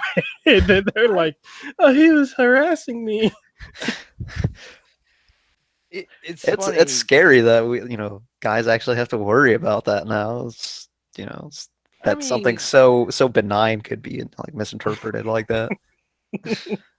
And I they guess- tell you like if they're like you don't have anything to worry about if you're not doing anything. I'm like, yeah, you Yeah. do, because you can be caught up in something and not know anything's going on. That's true. I mean, I think Henry Cavill got slack. Like he got Yep. slack for saying something. I think he's like, yeah, nowadays, if you something similar to what you said is like, I think he said something like dating is hard nowadays or Yeah. something. But Yeah. I'm just like, what the fuck are you talking about, Henry Cavill? Like, you're Superman. But no, I understand what he's getting at. But then it's like, it is, like I said, some people will go out of their way to make someone's day bad, regardless of whether it's a woman or a guy. There are some people out there Mm-hmm. that are just gonna go out of their way to make someone's day miserable. And it's just best to, live your life with integrity, not to treat people like shit, obviously, and just be more understanding and Yeah. compassionate towards your fellow human beings. And that's one of the things with the internet is that we have this disconnect. We have this connection. Like I'm connecting with you from all the way from Florida and you're in Hawaii. And we have this frequency going on that we're like, like I said, I I started saying like in the chat, I'm like, oh, like brother and all like that, because like no, you're family. I Hmm. treat you're a human being. But then there are people on that don't look at it that way. It's like they look at the internet to actually be disconnected from that human connection. Yeah. No, that's true, and I feel like the internet, in a way, is bringing out the best and the worst out of us, and Yeah. I feel like it's also giving voice to. There was a point before where I was saying, "Oh man, there are people who just shouldn't have a voice to say things," and then I stopped and realized, like, no, they should have a voice, but there's some things we should be able to filter with logic and say, "Hey, that doesn't make Mhm. sense." And Yeah. it's like this whole outrage culture, this Hmm. whole we're getting outraged over every little thing, or like the whole Vic Mignogna situation, and Hmm. like, oh, we love him, we love him, we love him. The movie comes out, it's doing good. And then the next thing you know, oh, he's a horrible person. Oh, we're gonna make sure he can't work in the industry again. Okay, cool. Where's the proof? Oh, we don't have any. You don't have the right to know. Yeah. This has been going on for how long now? There's no police reports, none that. And and it's one of those things where people are like, oh, well, you're one of those stand with Vic people. Well, yes, because I have no reason not to believe he's innocent, given the whole Yeah. lack of things. And then you see how with that story, how that twisted and turned and fell on his face. And the next thing you know, who's the next person they try to smear? Ruben. Yeah. It's It's Go ahead. it's a problem that like I said, the outreach culture is kind of moving toward this you're guilty until proven innocent sort of mentality when it's supposed to be the other way around. So I mean, with the whole Vic thing, I don't really know the whole situation. I'm not Mhm. about to condemn someone when I don't know what's going on. And Exactly. from what you said, there's not any evidence against him. But if that makes me stand with Vic, then is it should someone that stand with Vic be thrown under the bus just because they have a different opinion? Is like people need to stop and consider that because it's dehumanizing to just kind of lump people into these ideological groups of either kick Vic or stand with Vic.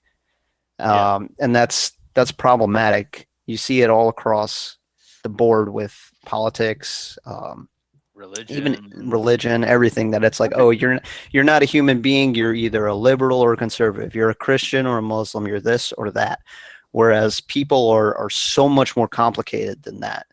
They start to confuse the labels with the person, and the labels are not actually real. They're just arbitrary distinctions we make for the case, I mean, for the purpose of simplifying things so that we can communicate with each other. It's the nature of language to divide. Yeah. I say I have a pen here, but this is not all that a pen is. This is just one representation of something, and this pen even is entirely unique unto itself. Hmm. So I could grab another pen that was mass produced like this one, but they would not be exactly the same if you looked for the most minute details. So it's the same with people that, maybe you do say you're a liberal or you're a conservative, but that's not all you are. And you can tack on all the labels you want, and you're never going to get to the core of that person. Yeah.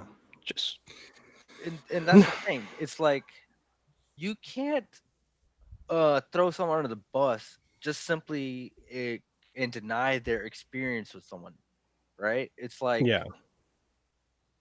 it's like I'll make this case. Say Kevin Spacey, right? Okay. Pe- Kevin Spacey came out the allegations against him, but before those allegations came out, everyone was praising him. People Yeah. were influenced by his acting career. So are you gonna throw those people along with Kevin Spacey? Like you can't deny someone's positive experience with someone, regardless Right. of whether it's true or not. Like Michael Jackson, the recently with the Leaving Neverland. It's like, are you gonna be like, okay, if people are listening to Michael Jackson, are you gonna be like, hey, you're a person that are you gonna automatically condemn them to say that, oh, you're doing the same act as Michael Jackson did because you listen Mm-hmm. to him? You can't deny that to people. Yeah, and it and that bleeds into this whole conformist type of mentality. It's either you're with us or you're against us, and you're not allowed to question. And it's one of the things that I see with if we were to use like the whole Vic situation, Mhm. or even how it's bleeding out or into other areas. You could even talk about stuff like Black Lives Matter, the Me Too movement, the feminist movement. uh when it gets to a point where we're pushing to say, hey, there are problems here, that's fine. You can Yeah, make awareness of the problems, but the thing is, you need to find a solution. The solution isn't to continue to make a person decide you got to be one or the other. I think that yeah. we're going through No, too much of that. no, Mhm. because it's becoming like a Salem witch trials. It's like we've had this happen in the past, and we should know better. It's like Yeah. no matter whenever a movement or anything gets big, there's always going to be something. It's going to happen eventually. It's like, okay, Black Lives Matter, for example. Like Hmm. I've had bad instances with cops too. Hmm. Like, because I don't know whether it was the color of my skin or my name or whatnot, but then I've Hmm. also had good instances with cops. It's not gonna make me say all cops are bad. No, I at the end of it all, I gotta treat everyone as their own unique individual and treat them with integrity and compassion, and that's how I gotta do. That's ultimately how most people should do. Hmm. So I it's agree. you can't just be like literally like I've had I didn't know I had a suspended license from a red light like a red light camera. Hmm. The ticket, I never got the ticket, so my license was suspended, and I got pulled over. And this cop was just Hmm. like ready to draw guns on me. I didn't even know my license was suspended. He's like, "Don't lie to me, blah blah blah. Why is your license suspended?" I'm like, "What the fuck? Why is my license suspended?" Then we had an instance with another cop where literally we lost our SD card case. Like it had all our videos and all that stuff. We had dropped it in I had dropped it in a parking lot. A cop had found it, Hmm. looked through the videos, saw that we were at the Massimo we were shooting at the Massimo Art Gallery, called the gallery up, and the gallery called us up. It's like, "Hey man, they found your SD card case. Here's the number of the cop." So a cop went out of his way to do all this stuff. Does that make me say, am I gonna just because of my other previous experiences with other cops? Is that gonna make me condemn everyone else? Hmm. Throw them all under the same boat? No, you can't do that. Yeah, and it's hard to get people to see like that kind of perspective. Like I don't know why it's people want to think things are just black and white, and it's like, no, there's multiple No, shades of gray. yeah, Mhm. Yeah. I think it kind of comes down to the fact that everyone is so busy that it's just easier to simplify things like that. I don't think Hmm. it's them intentionally doing or intentionally being mean about it. I think it's just their intentions are good but misguided to an Yeah. extent. it's like I understand the awareness that these movements are doing, which is great. Hmm. It's totally great. Like, you're making aware of these problems that we have in society, but it can come crumbling down. Like these movements can come crumbling down because of a few bad apples making it uh taking it to the extreme. Whenever you take anything to the extreme, it's gonna be fucking bad. Yeah. I mean, I'm just gonna throw it out there, just so no one misunderstands that, we don't condone violence or racism or sexism No. or any kind of bigotry. It's just you have to be careful that when you're trying to fight a monster, even if it's a societal monster, that you don't become one yourself. Yeah. So it's just a case of, again, moderation in everything, and also treating everything as its own unique situation. Yeah. Case by case. Yeah. Yeah. So it's like if someone's guilty of a crime, of course they take full responsibility for that, but don't condemn them before they've actually been proven guilty and all that. All right. So now that we got the heavy topics out the way, is there anything you guys want to leave the audience with before we go?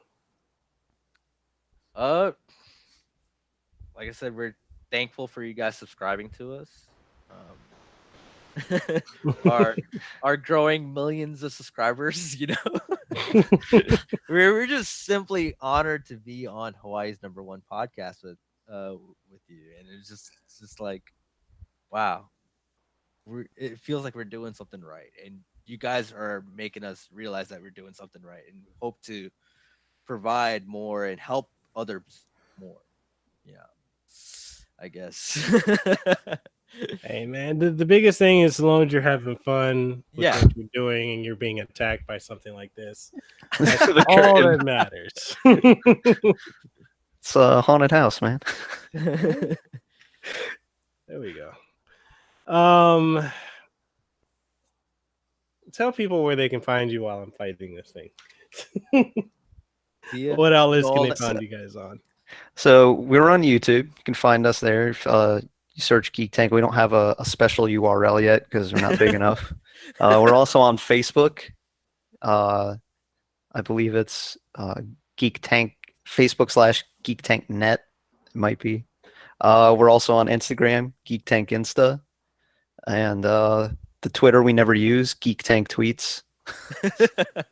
Uh, so yeah, we'll also have our Podbean up probably by Monday, and that means if I do that properly, we should be on iTunes and Spotify.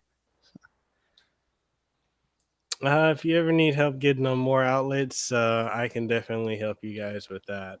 Dude, thank you. I mean, like honestly, I'm looking forward to the content that you're coming out with. Like you said, you mentioned Double Dragon earlier. That demo is sick, and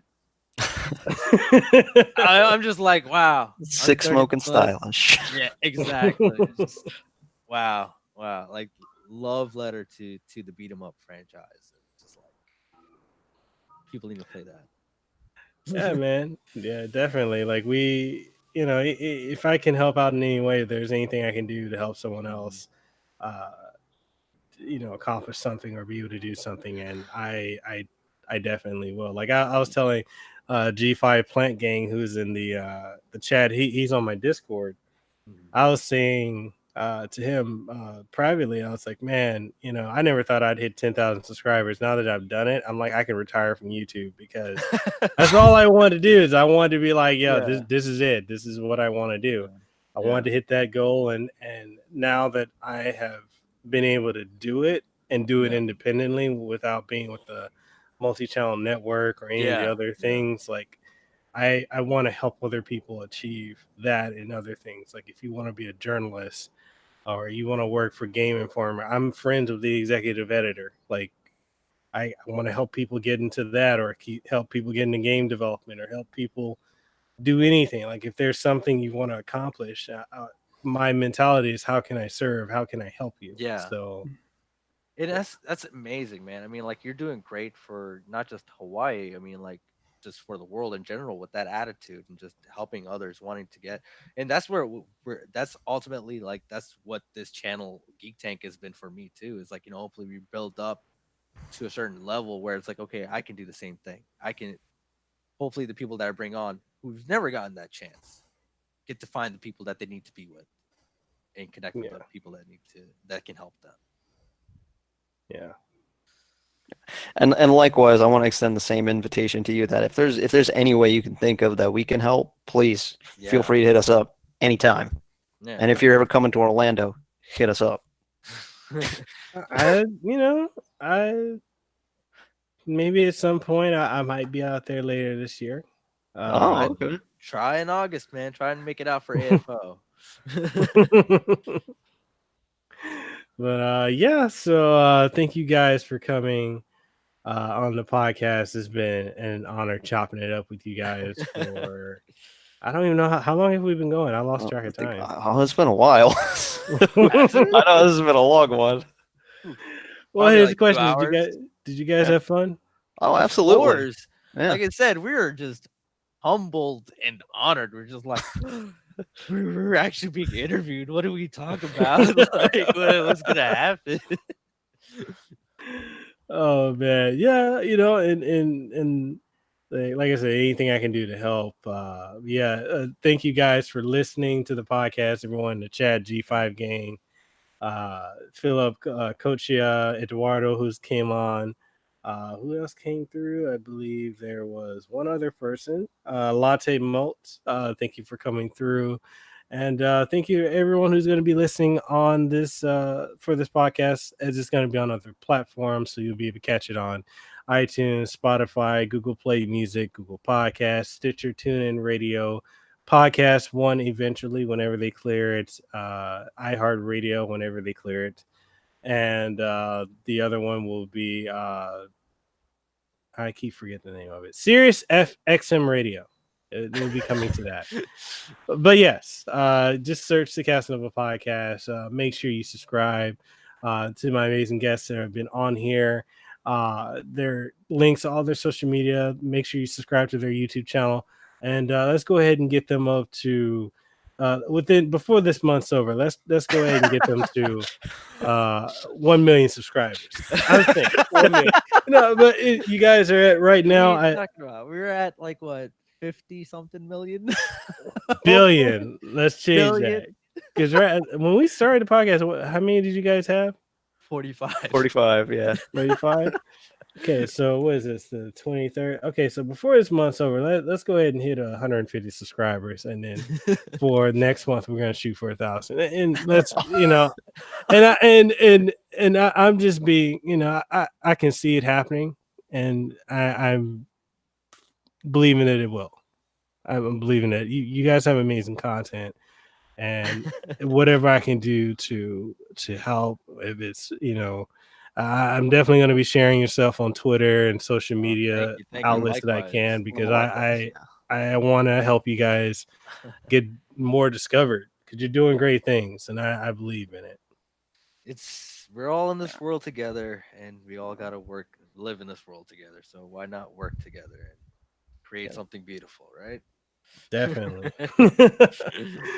All right. And with that being said, we will catch you guys in the next one. Like I said, don't forget to subscribe to Geek Tank on YouTube. Follow them on Twitter, that they will start using going forward. Follow them on Facebook and on Instagram. The links for everything is down in the description below. And with that being said, we are signing out.